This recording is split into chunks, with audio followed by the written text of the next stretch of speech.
my name is Tony, and this is Every Frame a Painting.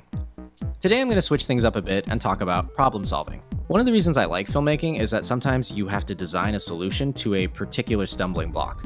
For example, how do you show a text message in a film?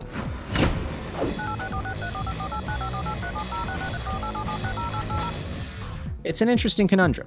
Texting is kind of visual, so in theory this shouldn't be hard. And yet every time a filmmaker cuts to an insert of a phone, you can hear the audience yawning.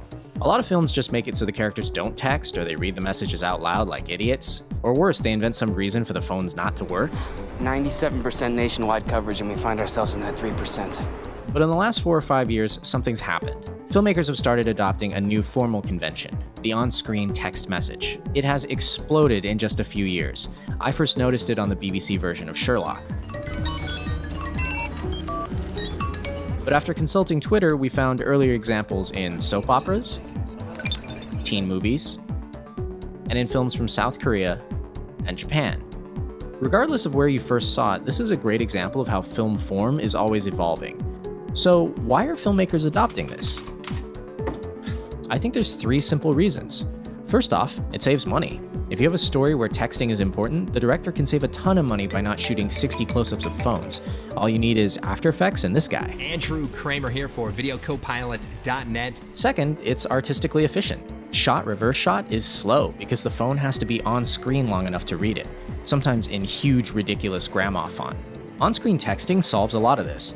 It allows us to combine action and reaction in the same frame. Best of all, it gives us an uninterrupted view of the actor's performance, which is always nice. But there's a third reason this has been noticed: elegant design. And this is where Sherlock is definitive. This is beautiful in and of itself. You'll notice there's no bubble around the text because the bubble is the first thing that becomes outdated. The font has remained consistent for each season of the show. The color is white instead of different colors for different characters. We aren't told who's sending or receiving, which is great because now the audience has to infer based on the message, which increases our involvement. The words appear next to the phone, but they float independently. Compare that to this film, where the messages move as if they're attached to the device. Wait, no, to the person.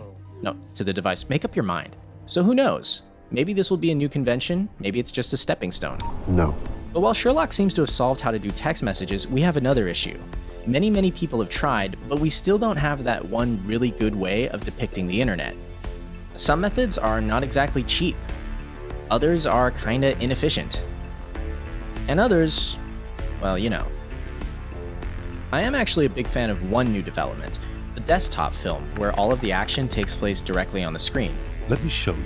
I can't speak for anyone else, but these films are actually pretty similar to how I receive information on a daily basis.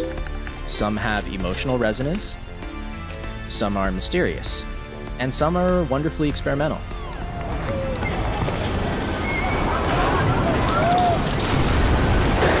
But if you really want to explore the cutting edge, there's only one place to go. 1 ticket to Tokyo, please.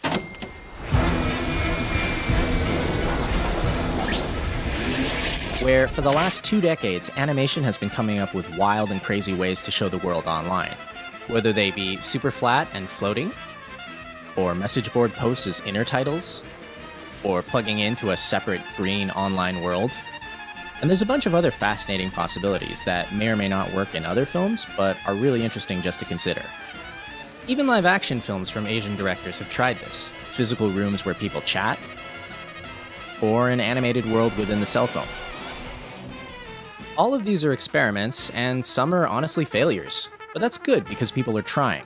And for once, this is a level playing field. You and I have as much of a chance of figuring out the solution as the next Hollywood film. For something like this, lack of money is an advantage. Remember, cheap, efficient, elegant. For all I know, the solution is already out there. A hacker. Hell, Sherlock may have figured it out. But in the meantime, I think it's nice to appreciate a small formal step in the right direction.